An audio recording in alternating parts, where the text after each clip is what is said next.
The way you talk about God has convinced and will continue to convince some percentage of humanity that it's fine to hold on to this old sort of God, this God that can hear prayers and that can intervene or not in the lives of human beings. And as we've begun to explore, I think there are a lot of problems with that kind of belief. If nothing else, there are many such gods on offer, and devotion to them becomes irreconcilable among true believers. And my concern is that you could do exactly what you do with religion with astrology, right? It would be no more legitimate to obfuscate the boundary between clear thinking and superstition there, because this traditional God and the doctrines that support him are on no firmer ground than astrology is now today. And astrology, almost everything you say about religion, it's the fact that it has organized human thinking for thousands of years, that it's a cultural universal, that every group of people has given rise to some form of it, that it has archetypal significance, that it has powerful stories. All of that can be said about astrology. And in fact, some additional things can be said about astrology that would argue in its favor. For instance, astrology is profoundly egalitarian. There's no bad zodiac sign. Whoever you are, everyone's got a great zodiac sign, and it's just an inconvenient fact of the discipline that if I read you Charles Manson's horoscope, 95% of the audience would find it relevant.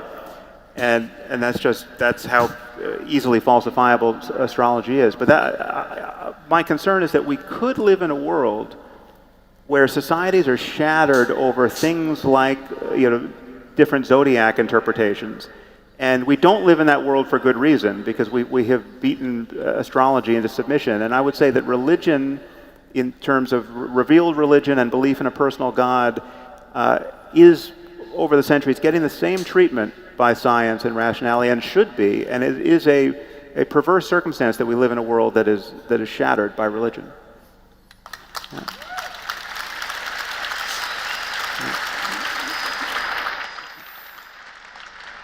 So I think what I'll do first is adopt the exceptionally difficult and likely counterproductive position of saying something not so much in defense of religion, but in defense of astrology, knowing full well that that's fundamentally a fool's errand. But there's something I want to point out, is that, first of all,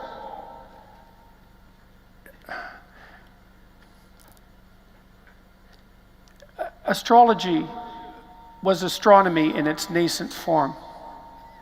And astrology was also science in its nascent form, just like alchemy was chemistry in its nascent form. And so sometimes you have to dream a crazy dream with all of the error that crazy dream entails, because you have an intuition that there's something there to motivate you to develop the intuition to the point where it actually becomes of genuine practical utility. Now, when we look back on the astrologers, and we view their contributions to the history of the world with contempt, we should also remember that the people who built Stonehenge, for example, and the first people who determined that our fates were in part written in the stars, were people whose astrological beliefs were indistinguishable from their astronomical beliefs. And you might think, well, in what sense is your fate written in the stars? And I would say it's certainly the case insofar as there are such things as cosmic regularities. So it was the dream of astrology that there was some relationship between the movement of the planetary bodies and the fixed stars and human destiny, and that's what drove us to build the first astronomical observatories, and to also determine that there was a proper time for planting and a proper time for harvesting, and a way of orienting yourself in the world, for example, by using the North Star.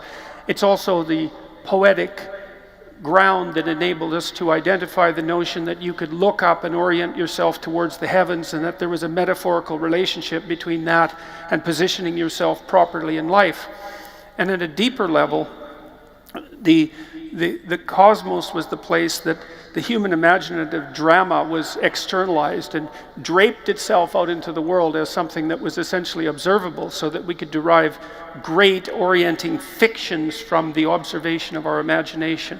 And so part of the problem that Sam is pointing to is the difficulty of distinguishing valid poetic impulse from invalid poetic impulse, and that really is a tremendous problem. You see that arise also in people who have religious delusions attendant upon manic depressive disorder or schizophrenia.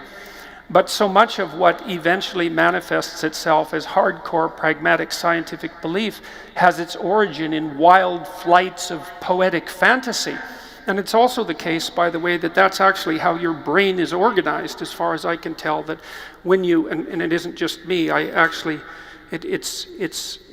a very large, what would you call it, research literature outlining the relative functions of the right and left hemisphere, and it certainly appears to be the case that when we encounter something absolutely unknowable or unknown, what we do is drape that unknown thing in fantasy as a first pass approximation to the truth, and then refine that fantasy as a consequence of iterative critical analysis. And so Sam believes that what should happen is that the poetic and fictional domain should be supplanted by the rational domain. Let me just close the loop there. Not okay. Quite. I think we need poetry and fiction, and then there's more to engaging with reality than being a scientist in a white lab coat. But we need to be able to clearly distinguish fact from fantasy, or fact from merely fertile flights of the imagination. And we want to be rigorous there and rational there. And it's not that there's no place for mere creativity that's not on the rails of rationality. Well, look, fair enough then. But I mean, then partly what we are disputing is the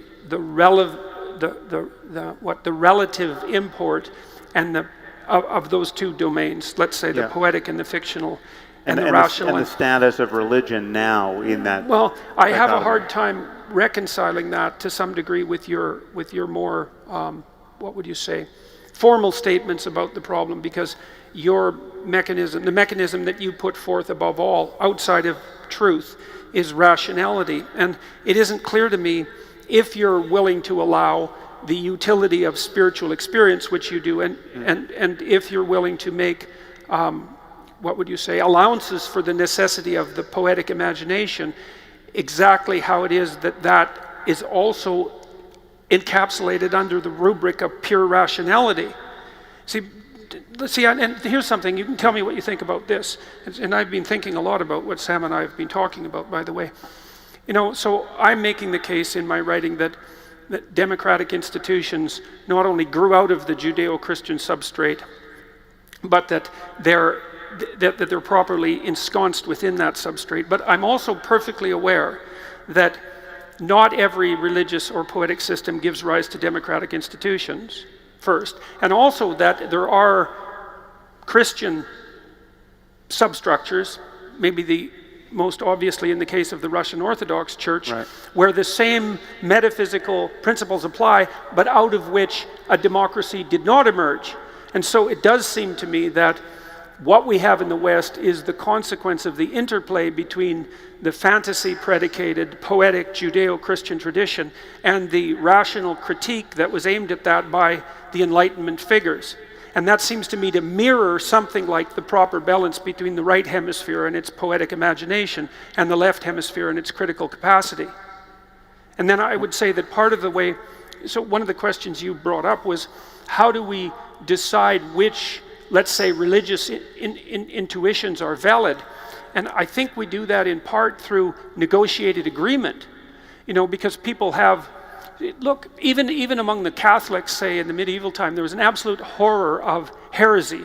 So if you were some mendicant monk and you had a profound religious vision, the probability that you were going to be tried as a heretic and burnt at the stake was extremely high, because even the gatekeepers of the religious tradition realized that religious revelation untrammeled by something like community dialogue, something like that, was something of extraordinary danger. And so I would agree with you that the poetic imagination and the ground of religious revelation is something that can lead people dangerously astray. But I would say at the same time that it constitutes the grounds of our initial exploration, and that it's actually ineradicably necessary. Okay, well, I'll briefly address that, and then I want to ask a question that brings Douglas directly in here.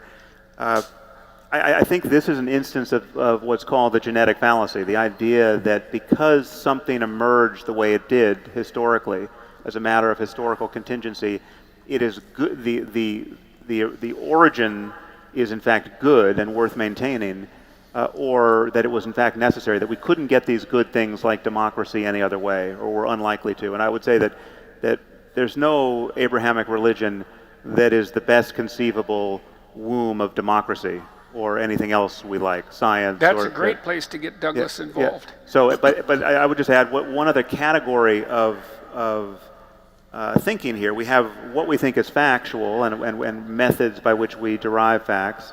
And I would put rationality there and an empirical engagement with reality. Then we have other good things in life, like fiction and flights of fancy that are pleasing for one reason or another and could be generative toward the first category. But then we also have, I would acknowledge, and we've spoken about this before, useful fictions and cases, I would hope rare cases where fiction is more adaptive or more useful than the truth, right? That sometimes the truth can be not worth knowing. And I would argue that there are those cases, okay, but they're few and far between.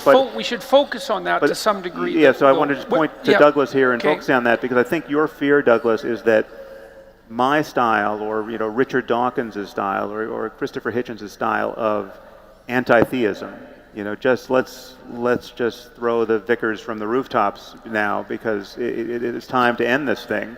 Not literally. Get off Twitter now, but. That's a hashtag, if ever I heard one. Yes. Your concern has been that, and I think Jordan shares this, that so much of what is good in our Western developed societies is, at the very least, maintained by maintaining so-called Judeo-Christian values, or the remnants of our past religiosity, and that there is a baby in the bathwater that can be difficult to discern, and we can't empty the tub all at once. And this is very much because there's a zero-sum contest with the religious enthusiasm we see coming from the Muslim world, and of course the Muslim world is all over the world at the moment. So in that contest between an older style of religiosity and theocracy really, and modernity, you are not as eager as I have been to pull up Western religiosity by the roots. Or chuck the vicars. Yes. Yes, I think that's fair. I think I sit metaphorically as well as literally between the two of you. I realized from our conversation in Dublin some of what your concerns are about what Jordan has been saying and what he is saying, and I share some of the concern. I said to you then that I used the analogy of what our friend Eric Weinstein recently described to me as Jesus smuggling.